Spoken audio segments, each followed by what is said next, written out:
ಪಂಚ ರಾಜ್ಯಗಳ ಚುನಾವಣೆಗೆ ಈಗ ಮುಹೂರ್ತ ಫಿಕ್ಸ್ ಆಗಿಬಿಟ್ಟಿದೆ. ಇದರ ಬೆನ್ನಲ್ಲೇ ರಾಜಕೀಯ ಚಟುವಟಿಕೆಗಳಾಗ್ತಿದೆ.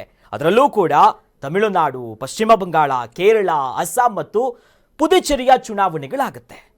ಇನ್ನು ಎಲೆಕ್ಷನ್ ಘೋಷಣೆಯ ಬೆನ್ನಲ್ಲೇ ಈಗ ಮ್ಯಾಟ್ರಿಸ್ ಸಂಸ್ಥೆ ಚುನಾವಣಾ ಪೂರ್ವ ಒಂದು ಒಪಿನಿಯನ್ ಪೋಲ್ ಅನ್ನ ಹೊರಗುಬಿಟ್ಟಿದೆ. ಇದರ ಅಂಕಿಅಂಶಗಳು ಸಿಕ್ಕಾಪಟ್ಟೆ ಒಂದಿಷ್ಟು ಶಾಕಿಂಗ್ ಆಗಿದೆ.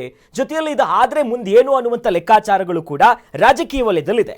ಹಾಗಾಗಿ ಒಂದೊಂದೇ ರಾಜ್ಯಗಳ ಆಳ ಅಗಲ ಏನಿದೆ, ಚುನಾವಣಾ ಭವಿಷ್ಯ ಏನು ಹೇಳ್ತಿದೆ, ಇದು ನೋಡ್ತಾ ಹೋಗೋಣ. ಮೊದಲಿಗೆ ಪಶ್ಚಿಮ ಬಂಗಾಳ. ಪ್ರಮುಖವಾಗಿ ಈ ಬಾರಿ ಪಶ್ಚಿಮ ಬಂಗಾಳದಲ್ಲಿ 2 ಹಂತದಲ್ಲಿ ಚುನಾವಣೆ ಸಾಗುತ್ತೆ. ಮೊದಲನೇದಾಗಿ ಏಪ್ರಿಲ್ 23 ಮತ್ತು ಏಪ್ರಿಲ್ 29ರಂದು ಮತದಾನ ಪ್ರಕ್ರಿಯೆಗಳಾಗಿ ಇದರ ಫಲಿತಾಂಶ ಮೇ 4ನೇ ತಾರೀಕಿನಂದು ಹೊರಗೆ ಬರುತ್ತೆ.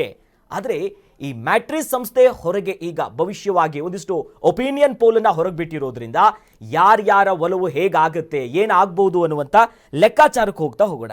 ಸರ್, ಪ್ರಮುಖವಾಗಿ ವೆಸ್ಟ್ ಬೆಂಗಾಲಿನ ಚುನಾವಣೆ ಅಂತಂದ್ರೆ ಜಿದ್ದಾಜಿದ್ದಿಗಿದೆ.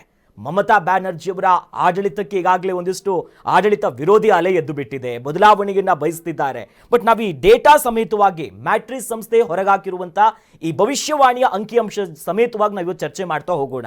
ಪ್ರಮುಖವಾಗಿ ಈ ಬಾರಿ ಮತ್ತೆ ಮಮತಾ ಬ್ಯಾನರ್ಜಿಯವರೇ ಅಧಿಕಾರಕ್ಕೆ ಬರ್ತಾರೆ ಅಂತ ಸದ್ಯ ಒಂದಿಷ್ಟು ಅಂಕಿ ಅಂಶಗಳು ಹೇಳ್ತಾ ಇದೆ. ಏನಾಗ್ಬೋದು ಅಂತ. ಪಶ್ಚಿಮ ಬಂಗಾಳದಲ್ಲಿ ಒಂದಷ್ಟು ಸ್ಥಳೀಯ ಮಟ್ಟದಲ್ಲಿ ಅಂದರೆ ಪಂಚಾಯಿತಿ ಮತ್ತು ನಗರಸಭಾ ಮಟ್ಟದಲ್ಲಿ ಇವರ ಅಧಿಕಾರವನ್ನು ಉಳಿಸ್ಕೊಂಡು ಹೋಗ್ತಾ ಇರುವಂಥದ್ದು ಪಶ್ಚಿಮ ಬಂಗಾಳಕ್ಕೆ ಬಹುದೊಡ್ಡ ಪ್ಲಸ್ ಪಾಯಿಂಟ್. ಹೌದು. ಸೊ ನಗರ ಪಂಚಾಯಿತಿ ಮತ್ತು ಪಂಚಾಯಿತಿಗಳಲ್ಲಿ ತುಂಬ ದೊಡ್ಡ ಮಟ್ಟಕ್ಕೆ ಅಧಿಕಾರಿಗಳನ್ನು ಅಂದರೆ ಅಧಿಕಾರವನ್ನು ಉಳಿಸ್ಕೊಂಡು ಬಂದಿರೋದ್ರಿಂದ ಅಲ್ಲಿ ಅಲ್ಲಾಡಿಸೋದಕ್ಕಾಗೋದಿಲ್ಲ ಅನ್ನುವಂಥದ್ದು. ಭ್ರಷ್ಟಾಚಾರ ಇದೆ, ಇನ್ನೊಂದಿದೆ, ಮತ್ತೊಂದಿದೆ, ಎಲ್ಲವುದು. ಮಮತಾ ಬ್ಯಾನರ್ಜಿಯ ಸಿಂಪ್ಲಿಸಿಟಿ ಒಂದಷ್ಟು ವರ್ಕ್ ಆಯಿತು. ಹೌದು. ಇವತ್ತು ಮೋದಿ ವರ್ಚಸ್ಸಿಗೆ ಏನಾದರೂ ಧಕ್ಕೆ ತರಬಹುದಾದ ಇನ್ನೊಂದು ಶಕ್ತಿ ಇದ್ರೆ ಅದು ರಾಹುಲ್ ಗಾಂಧಿ ಅಂತ ಹೇಳೋದಿಲ್ಲ.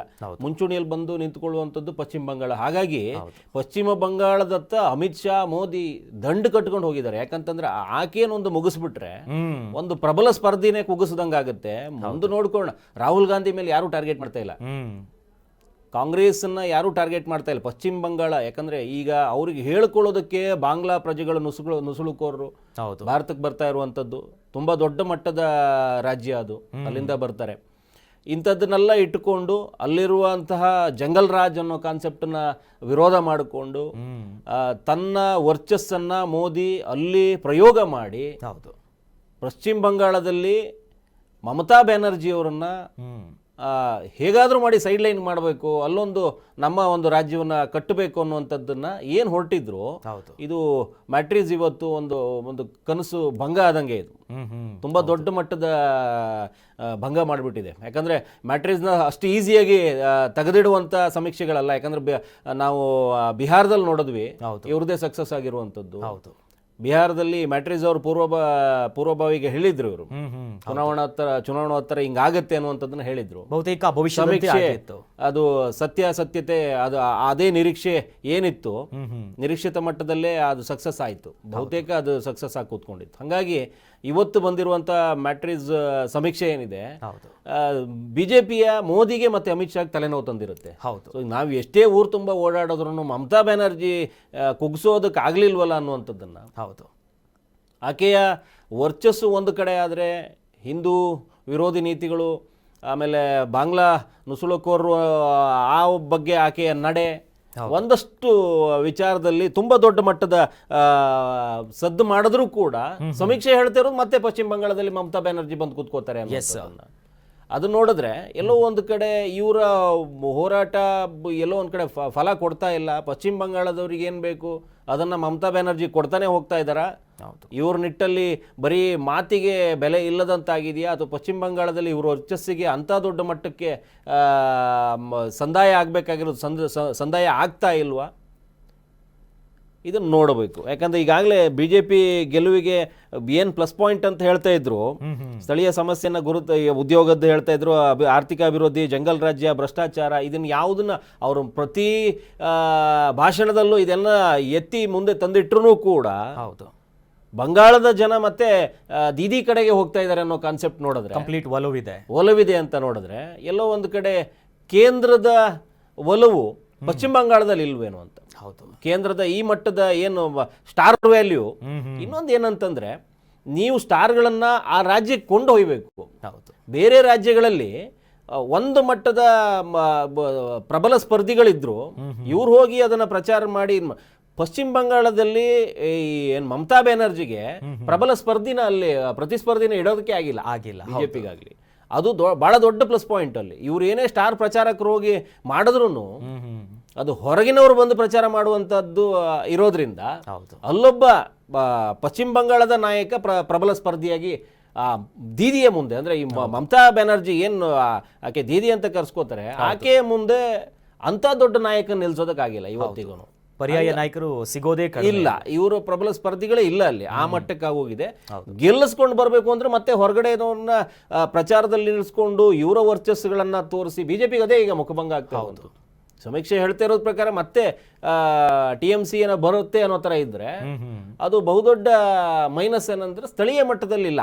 ಹೌದು. ಆ ಪಶ್ಚಿಮ ಬಂಗಾಳದಲ್ಲಿ ಪ್ರಬಲ ಸ್ಪರ್ಧೆಯನ್ನ ಹುಟ್ಟು ಹಾಕೊಳ್ಳೋದಕ್ಕೆ ಇವತ್ತಿಗೂ ಆಗಿಲ್ಲ ಇವ್ರ ಕೈಯಲ್ಲಿ. ಹಂಗಾಗಿ ಇದು ಒಂದು ಕಡೆ ದೊಡ್ಡ ತಲೆನೋವು ಕೂತಿದೆ. ಪಂಚರಾಜ್ಯಗಳಲ್ಲಿ ಪಶ್ಚಿಮ ಬಂಗಾಳನೇ ಅತಿ ದೊಡ್ಡ ಶಕ್ತಿಯಾಗಿ ಹೈ ವೋಲ್ಟೇಜ್ ಕ್ಷೇತ್ರ ಅಂತಂದ್ರೆ ಅಲ್ಲಿನ ವಿಧಾನಸಭಾ ಚುನಾವಣೆ. ಪಶ್ಚಿಮ ಬಂಗಾಳದಲ್ಲಿ ಮಮತಾ ಬ್ಯಾನರ್ಜಿನ ಕುಗ್ಗಿಸ್ಬೇಕು ಅಂತಾನೆ ಈ ಹೋರಾಟ ಇತ್ತು. ಹೌದು. ಕೆಲವೊಂದು ಕಡೆ ಇವತ್ತಿನ ಸಮೀಕ್ಷೆ ಅದಕ್ಕೆ ಒಂದು ದೊಡ್ಡ ಕನಸಿಗೆ ನೀರೇರಿಸಿದಂಗೆ ಆಯ್ತಾ ಅಂತ. ಎಕ್ಸಾಕ್ಟ್ಲಿ. ಅದ್ರ ಒಂದಿಷ್ಟು ಡೇಟಾಗಳನ್ನ ಕೂಡ ನಾವು ಮುಂದಿಡ್ತಾ ಹೋಗೋಣ. ಪ್ರಮುಖವಾಗಿ 294 ಕ್ಷೇತ್ರ ಅಧಿಕಾರದ ಗದ್ದುಗೆಗೆ ಬರಬೇಕು ಅಂತಂದ್ರೆ 148 ಸ್ಥಾನವನ್ನು ಗೆಲ್ಲೇಬೇಕು. ಕಳೆದ ಚುನಾವಣೆ ಒಂದಿಷ್ಟು ಅಂಕಿಅಂಶಗಳು ಕೊಡ್ತೀವಿ. ಈಗ ಈ ಮ್ಯಾಟ್ರಿಕ್ಸ್ ಸಮೀಕ್ಷೆ ಹೇಳ್ತಿರುವಂತದ್ದು TMC ಅಂತಂದ್ರೆ ಪ್ರಮುಖವಾಗಿ ದೀದಿ ಅವರ ಪಕ್ಷ 155ರಿಂದ 170 ಸ್ಥಾನ ಗೆಲ್ಲಬಹುದು ಅಂತ ಒಂದು ಭವಿಷ್ಯ. ಯಾಕಂತಂದ್ರೆ ಬಹುಮತ ಸಿಕ್ಕೇ ಬಿಡುತ್ತಲ್ಲೇ. ಇನ್ನು NDA 100ರಿಂದ 115. ಹೌದು. ಇತರೆ ಒಂದು 5ರಿಂದ 7 ಅನ್ನೋ ತರ ಕಾನ್ಸೆಪ್ಟ್ ಅಲ್ಲಿ ಹೋಗ್ತಾ ಇದ್ದಾರೆ. ಇದು 100ರಿಂದ 115 ಏನ್ ಹೇಳಿದ್ದಾರೆ, ಹೆಚ್ಚು ಕಡಿಮೆ ಆಗುವಂತ ಸಾಧ್ಯತೆನೂ ಇರುತ್ತೆ. 155ರಿಂದ 170 ಏನ್ ಕೊಟ್ಟಿದ್ದಾರೆ, ಹೇಳೋದಕ್ಕೆ ಆಗೋದಿಲ್ಲ, ವ್ಯತ್ಯಾಸಗಳು ಬರಬಹುದು. ಆದ್ರೆ ದೊಡ್ಡ ಮಟ್ಟದ ಅಂತರ ಇರೋದ್ರಿಂದ ಸಮೀಕ್ಷೆಯಲ್ಲೇನೆ TMC ಕನಸು ಹೊತ್ಕೊಂಡು ಈಗಲೇ ಕೂತ್ಕೋಬಹುದು. ಆ ಮಟ್ಟಕ್ಕೆ ಸಮೀಕ್ಷೆ ಅವ್ರ ಪರವಾಗಿ ನಿಂತಂಗಿದೆ. ಇನ್ಸೈಡ್ ಸ್ಟೋರಿಗಳೆಲ್ಲ ಹೇಳ್ತಾ ಇರುವಂಥದ್ದು ಏನಿತ್ತು ಅದೆಲ್ಲ ಉಲ್ಟಾ ಕೂತಿದೆ. ಬಿಜೆಪಿಗೆ ಈ ಸರಿ ಹೊಸ ಗಾಳಿ ಇರ್ಬೋದು. ಅವರು ಜಂಗಲ್ ರಾಜ್ನ ಭ್ರಷ್ಟಾಚಾರನ ಮತ್ತೊಂದನ್ನ ಮಗದೊಂದನ್ನ ಏನು ಜನರ ತಲೆ ತುಂಬಿದ್ರೆ ಪಶ್ಚಿಮ ಬಂಗಾಳದ ದೀದಿ ಬೀದಿಗೆ ಹೋಗ್ತಾರೆ ಅನ್ನೋ ಕಾನ್ಸೆಪ್ಟ್ ಏನಿತ್ತು, ಬೀದಿಗೆ ನಿಲ್ಲಿಸ್ಬಿಡ್ತೀವಿ ದೀದಿನ ಅನ್ನೋ ಕಾನ್ಸೆಪ್ಟ್ ಏನಿತ್ತು, ಅದೆಲ್ಲೋ ಒಂದ್ ಕಡೆ ವರ್ಕ್ ಆಗಿಲ್ವೇನೋ ಅಂತ ಒಂದಷ್ಟು ಇನ್ನೂ ಏನೋ ಬೇಕು. ಬಿಜೆಪಿ ಪ್ರಾಬಲ್ಯ ಅಲ್ಲಿ ಇರಬೇಕು ಅಂತಂದ್ರೆ ಇನ್ನೂ ಬಹುದೊಡ್ಡ ಮಟ್ಟಕ್ಕೆ ಅಲ್ಲಿ ಏನೋ ಒಂದು ಶಕ್ತಿನ ನಿಲ್ಲಿಸಬೇಕಾಗಿತ್ತು. ಇವರೇ ಶಕ್ತಿಯಾಗಿ ಅಲ್ಲಿ ಹೋಗಿ ನಿಂತ್ಕೊಂಡೇನೋ ಮಾಡ್ತೀವಿ, ಅವರನ್ನ ನಾಮಕೆ ವಸ್ತೆ ನಿಲ್ಸ್ಕೋತೀವಿ, ನಮ್ಮ ಬಲದ ಮೇಲ್ಗಡೆ ಗೆಲ್ಲಿಸ್ಕೊಂಡು ಬರ್ತೀವಿ ಅನ್ನೋ ಪ್ರಯತ್ನ ಇದೆಯಲ್ಲ, ಇವತ್ತಿಂದಾದ್ರೂ ಬಿಡ್ಬೇಕು ಇವು ಬಿಜೆಪಿ. ಹೌದು. ಬೇರೆ ರಾಜ್ಯದಲ್ಲಿ ಮಾಡ್ದಂಗೆ ಇಲ್ಲಿ ವರ್ಕೌಟ್ ಆಗೋದಿಲ್ಲ, ಕೆಲವು ಕಡೆ ಆಗೋದಿಲ್ಲ. ಈಗ ತಮಿಳ್ನಾಡಲ್ಲಿ ಹೋದ್ರೆ ನೀವು ಸೆಂಟ್ರಲ್ ಮೋದಿ ಅವರು ಬರೀ ಭಾಷಣಕ್ಕೆ ಮಾತ್ರ ಸೀಮಿತ ಆಗ್ತೀರಿ, ಮತ್ತೆ ಅಲ್ಲ ಅಮ್ಮನೇ ವರ್ಕ್ ಆಗುವಂಥದ್ದು, ಅಮ್ಮನೇ ವರ್ಕ್ ಆಗುವಂಥದ್ದು. ಈ ಕೆಲವೊಂದು ಏನಿದೆ ಇಲ್ಲೂ ಅಷ್ಟೇನೆ. ಪಶ್ಚಿಮ ಬಂಗಾಳದಲ್ಲಿ ಮಮತಾ ಬ್ಯಾನರ್ಜಿನ ಹೊಡೆದುರುಳಿಸ್ಬೇಕು ಅಂತ ಇವ್ರು ಹೊರಟಾಗ ಆ ಸ್ಥಳೀಯ ಮಟ್ಟದಲ್ಲಿ ಒಂದು ಶಕ್ತಿನ ಅಲ್ಲಿ ನಿಲ್ಲಿಸಬೇಕಾಗಿತ್ತು. ಒಂದು ಶಕ್ತಿನ ಹಿಂದಿನಿಂದನೂ ತಯಾರಿ ಮಾಡ್ಕೊಂಡು ಬಂದು ಅಲ್ಲೊಂದು ಶಕ್ತಿ ತುಂಬುವಂತ ಪ್ರಯತ್ನ ಮಾಡಬೇಕಾಗಿತ್ತು. ಯಾಕಂದ್ರೆ ಮೋದಿಗೆ ಪೈಪೋಟಿ ಕೊಡುವಂತ ಮಟ್ಟದಲ್ಲಿ ಆಕೆ ಮಾತಿರ್ಬೇಕಾದ್ರೆ ನೀವು ಲೋಕಲ್ ಅಲ್ಲಿ ಏನೂ ಇಲ್ಲ, ನಾನೇ ಬಂದು ಮಾತಾಡಬೇಕು, ನನ್ನನ್ನು ನೋಡಿನೇ ಓಟ್ ಹಾಕಿ ಕಾನ್ಸೆಪ್ಟ್ ವರ್ಕ್ ಆಗ್ತಿಲ್ಲ ಅಲ್ಲಿ. ಅಲ್ಲಿ ಬೂತ್ ಮಟ್ಟದಲ್ಲಿ ಅಂದ್ರೆ ಸ್ಥಳೀಯ ಮಟ್ಟದಲ್ಲಿ ಮಮತಾ ಬ್ಯಾನರ್ಜಿಗೆ ಪಶ್ಚಿಮ ಬಂಗಾಳದಲ್ಲಿ ಒಬ್ಬ ಪ್ರಬಲ ನಾಯಕನ ಹುಟ್ಟು ಹಾಕುವಂತ ಪ್ರಯತ್ನ ಮಾಡಲೇ ಇಲ್ಲ. ಅದು ದೊಡ್ಡ ಮಟ್ಟದ ಅಲ್ಲೂ ದೊಡ್ಡ ಮಟ್ಟದ ಫೇಲ್ಯೂರ್ ಇವರು. ಆಮೇಲೆ ಸ್ಥಳೀಯ ಮಟ್ಟದ ಚುನಾವಣೆಗಳ ಸಂದರ್ಭದಲ್ಲೂ ಕೂಡ ಇವ್ರುಗಳು ಮನಸ್ಸು ಮಾಡಿ ಒಂದಷ್ಟೇನೋ ಬೇರೆ ರೀತಿಯಲ್ಲಿ ಪ್ರಚಾರ, ಈ ದೊಡ್ಡ ಚುನಾವಣೆ ಬಂದಾಗ ಮಾತ್ರ ಅಲ್ಲಿ ಹೋಗಿ ಏನು ಮೂಗು ತೋರಿಸುವಂತ ಕೈ ತೋರಿಸುವಂತ ಪ್ರಯತ್ನ ಮಾಡಿದ್ರು. ಇದು ಬಹಳ ಹಿಂದಿನಿಂದ ಬೇರೆ ಮಟ್ಟಕ್ಕೆ ಹೋಗ್ಬೇಕಾಗಿತ್ತು, ಹೋಗಿಲ್ಲ. ದೊಡ್ಡ ಮೈನಸ್ ಇವೆಲ್ಲ. ಸ್ಥಳೀಯ ಮಟ್ಟದಲ್ಲಿ ನಿಮ್ಮ ಸೋಲೆ ಇವತ್ತು ಈ ಸಮೀಕ್ಷೆಯ ವಿಚಾರದಲ್ಲಿ ನಿಮ್ಮದೊಂದು ಸೋಲು ಮತ್ತೆ ಹಿನ್ನಡೆ ಏನ್ ಕಾಣಿಸ್ತಾ ಇದೆ ಅದು ಆ ಮಟ್ಟಕ್ಕಾಗಿರುವಂಥದ್ದು ಇದೇ ಕಾರಣಕ್ಕೆ. ಜೊತೆಲಿ ನಾವು ಈ ಬಾರಿ ಗಮನಿಸಿದ್ವಿ, ವೆಸ್ಟ್ ಬೆಂಗಾಲ್ ಚುನಾವಣೆ ಅಂದಾಗ ಮೊದಲಿಗೆ ದೊಡ್ಡ ಮಟ್ಟಕ್ಕೆ ಸದ್ದು ಮಾಡಿದ್ದು ಈ ಬಾರಿ ಆಗಿರುವಂತ ಸ್ಪೆಷಲ್ ಇಂಟೆನ್ಸಿವ್ ರಿವಿಷನ್. ಇದಕ್ಕೆ ಸಂಬಂಧಪಟ್ಟಂತೆ ದೊಡ್ಡ ಮಟ್ಟದ ರಾಜಕೀಯ ಜಟಾಪಟಿ ಆಯ್ತು, ಲಕ್ಷಾಂತರ ಮತದಾರರನ್ನ ಕಟ್ ಮಾಡುವಂತ ಕೆಲಸ ಆಯ್ತು, ಪಟ್ಟಿಯನ್ನು ಡಿಲೀಟ್ ಮಾಡುವಂತ. ಸೊ ಆ ವಿಚಾರದಲ್ಲಾದ್ರೂ ಒಂದಿಷ್ಟು ಬದಲಾವಣೆ ಆಗ್ಬೋದು, ಯಾಕಂದ್ರೆ ದೊಡ್ಡ ಮಟ್ಟಕ್ಕೆ ಚರ್ಚೆ ಇರೋದು ಅದೇ. ಏನಾದ್ರೂ ಪಶ್ಚಿಮ ಬಂಗಾಳದಲ್ಲಿ ಸಮೀಕ್ಷೆ ತಲೆಗಳಾಯ್ತಂದ್ರೆ SIR ಬಹುದೊಡ್ಡ ಪಾತ್ರ ನಿರ್ವಹಿಸ್ತು ಅಂತ ಲೆಕ್ಕ. ಹೌದು. SIR ವಿಚಾರದ, ಯಾಕಂದ್ರೆ ಇವರು ಈ ಮತಗಟ್ಟೆಯಲ್ಲಿ ಒಂದಷ್ಟು ತುಂಬಿಸ್ಕೊಂಡಿದ್ದಾರೆ ಅನ್ನುವಂಥದ್ದೇನಿತ್ತಲ್ಲ, ಹೌದು, ವಲಸಿಗರು ಮತ್ತು ಎಲ್ಲರನ್ನು ತುಂಬಿಸ್ಕೊಂಡಿದ್ದಾರೆ, ಇವರು ಮತದಾರಗಳನ್ನ ತುಂಬಿಸ್ಕೊಂಡಿದ್ದಾರೆ ಅಂತ ಬಿಟ್ಟು ಈಗ ಮತದಾರ ಪರಿಷ್ಕರಣೆ ಏನಿತ್ತು SIR ವಿಚಾರದಲ್ಲಿ, ಹೌದು, ಆ ಸಮಗ್ರ ಪರಿಷ್ಕರಣೆಯಲ್ಲಿ ಕಳೆದೋದ ಮತಗಳು ಏನಾದರೂ ಪಶ್ಚಿಮ ಬಂಗಾಳದ್ದೇ ಕಳೆದು ಹೋದ್ರೆ ಬಹುದೊಡ್ಡ ಮಟ್ಟಕ್ಕೆ ಅದೊಂದು ಪ್ಲಸ್ ಆಗೋ. ಆದ್ರೆ ಸಮೀಕ್ಷೆ ಹೇಳ್ತಾ ಇರೋದು ಬೇರೆ ಇದೆಯಲ್ಲ. ಹೌದು, ಬರೀ ಸಮೀಕ್ಷೆಗಳು ಹೇಳ್ತಾ ಇರುವಂಥದ್ದೇ ಬೇರೆ ಇದೆ. ಏನಾದರೂ ತಲೆ ಕೆಳಗಾದ ಸಮೀಕ್ಷೆಯ ಲೆಕ್ಕಾಚಾರಗಳು ತಲೆ ಕೆಳಗಾದ ರೀತಿಯಲ್ಲಿ ಫಲಿತಾಂಶ ಈಚೆ ಬಂದ್ರೆ SIR ಬಹುದೊಡ್ಡ ಮಟ್ಟಕ್ಕೆ, ಮೋದಿಗಿಂತಲೂ ದೊಡ್ಡ ಮಟ್ಟಕ್ಕೆ ಏನಾದರೂ ಮಾಡಿದ್ರೆ ಅದು SIR ಅನ್ನೋ ಕಾನ್ಸೆಪ್ಟ್ ಬರುತ್ತೆ. ಈ ಸಮೀಕ್ಷೆ ಬಂದಿರುವಂಥದ್ದು ಮಮತಾ ಬ್ಯಾನರ್ಜಿ ಮೇಲೇನೆ, ಹೌದು, ಮೋದಿ ಮೇಲೇನೆ. ಹಾಗಾದ್ರೆ ಮೋದಿ ಹಿನ್ನಡೆ ಆಗಿದೆ ಈಗ ಸದ್ಯಕ್ಕೆ. ಹೌದು. ಫಲಿತಾಂಶದಲ್ಲಿ ಏನಾದರೂ ಸಮೀಕ್ಷೆಗೂ ಮೀರಿ ಏನಾದರೂ ಬಂತು, ತಲೆ ಕೆಳಗಾದ ಫಲಿತಾಂಶ ಕಂಡುವಿ ಅಂತ ಆದ್ರೆ ಅದು SIR ವಿಚಾರದಲ್ಲೇ ಇರುತ್ತೆ. ಒಂದು ಆಡಳಿತ ವಿರೋಧಿ ಅಲೆ, ಇನ್ನೊಂದು SIR ವಿಚಾರ. ಈ ಎರಡು ಏನಾದರೂ ವರ್ಕ್ ಆದರೆ ಹೌದು, ಅಲ್ಲಿ ಸಾಧ್ಯತೆ ಹೆಚ್ಚಿದೆ. ಸಮೀಕ್ಷೆ ತಲೆ ಕೆಳಗಾಗುವಂಥದ್ದು ಹಿಂದೆ ಕೂಡ ಆಗಿತ್ತು, ಆಗಿಲ್ಲ ಅನ್ನುವಂಥದ್ದೇನಿಲ್ಲ. ಕರ್ನಾಟಕದಲ್ಲೇ ಬಿಜೆಪಿ ತುಂಬಾ ದೊಡ್ಡ ಮಟ್ಟಕ್ಕೆ ಹೋಗುತ್ತೆ ಅನ್ನುವಂಥ ಪಕ್ಷದಲ್ಲಿ ಕಾಂಗ್ರೆಸ್ ಮುಂದಕ್ಕೆ ಬಂದು ಸರ್ಕಾರ ನಡೆಸ್ತಿರೋದು ನಾವು ನೋಡ್ತಾನೆ ಇದೀವಿ. ತಲೆ ಕೆಳಗಾಗಿ ಹೋಗ್ಬಿಟ್ಟು ಎಲ್ಲವೂ ಉಲ್ಟಾ ಆಗಿದೆ. ಸಮೀಕ್ಷೆ ಕರ್ನಾಟಕದಲ್ಲಿ ಇತ್ತೀಚೆಗೆ ನಾವು ನೋಡಿದ್ವು ಅದನ್ನ, ಬಿಜೆಪಿ ಬಂದ್ಬಿಡುತ್ತೆ, ಮೈತ್ರಿಕೂಟ ಬಂದ್ಬಿಡುತ್ತೆ ಅನ್ನೋ ಕಾನ್ಸೆಪ್ಟ್ ಇದ್ದಾಗ ಕಾಂಗ್ರೆಸ್ ಬಹುಮತದೊಂದಿಗೆ ಬಂತು. ಯಾರು ನಿರೀಕ್ಷಣೆ ಮಾಡಿರಲಿಲ್ಲ ಆ ಮಟ್ಟಕ್ಕೆ ಇರ್ತದೆ. ಎಲ್ಲೋ ಕೆಲವು ನಾಯಕರುಗಳು ಹೇಳ್ಕೊಂಡು ಓಡಾಡಿದ್ರು ಬಿಟ್ರೆ. ಹಾಗಾಗಿ ಸಮೀಕ್ಷೆಯನ್ನೇ ಪೂರ್ತಿ ಪ್ರಮಾಣದಲ್ಲಿ ನಂಬಿಕೋಬೇಕಾ ಅದು ಕಷ್ಟ. ಬಿಹಾರದಲ್ಲಿ ಆಗಿರೋದನ್ನ ನಾವು ಇದೇ ಸಮೀಕ್ಷೆ ಮಾಡಿದ ಕಂಪನಿಯೇ ಮಾಡಿರೋದ್ರಾಗಿದ್ದ ಒಂದು ಸಣ್ಣ ಮಟ್ಟದ ಆಶಾಭಾವನೆ ಹೊತ್ತುಕೊಂಡು ಚುನಾವಣೆ ಎದುರಿಸಬೇಕಾಗಿದ್ದು ಯಾರಿಗೆ? TMC ಅವರು. ಹೌದು. ಸೊ ಆ ಒಂದು ಆಶಾಭಾವನೆ, ಸಮೀಕ್ಷೆ ನಾವು ಮುಂದೆ ಇದ್ದೀವಿ, ಸೊ ಹಂಗಾಗಿ ಚುನಾವಣೆಯನ್ನು ಗೆಲ್ತೀವಿ ಅನ್ನುವಂಥ ಭರವಸೆಯೊಂದಿಗೆ ಚುನಾವಣೆಯನ್ನು ಎದುರಿಸಬಹುದು.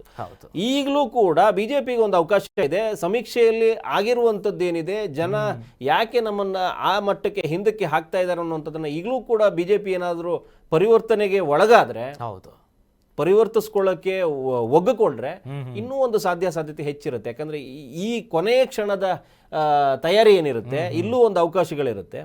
ಸೊ ಈ ಕೊನೆ ಗಳಿಗೆಯಲ್ಲಿ ಏನಾದರೂ ತಂತ್ರಗಾರಿಕೆ, ಮೋದಿಗೆ ಮತ್ತೆ ಅಮಿತ್ ಶಾಗೆ ಹೊಸದಲ್ಲ, ಚಾಣಾಕ್ಷರು, ಹೌದು, ಏನಾದರೂ ತಂತ್ರಗಾರಿಕೆಯನ್ನ ಮಾಡಿ ದೀದಿಯನ್ನ ಬದಿಗೆ ಸರಿಸುವಂತ ಕೆಲಸಕ್ಕೆ ಮತ್ತೆ ಕೈ ಇಟ್ಟರೆ ಎಲ್ಲೋ ಒಂದು ಕಡೆ ಇನ್ನೂ ಒಂದು ಅವಕಾಶಗಳನ್ನ ತೆರೆದು ನೋಡಬಹುದು. ಎಸ್.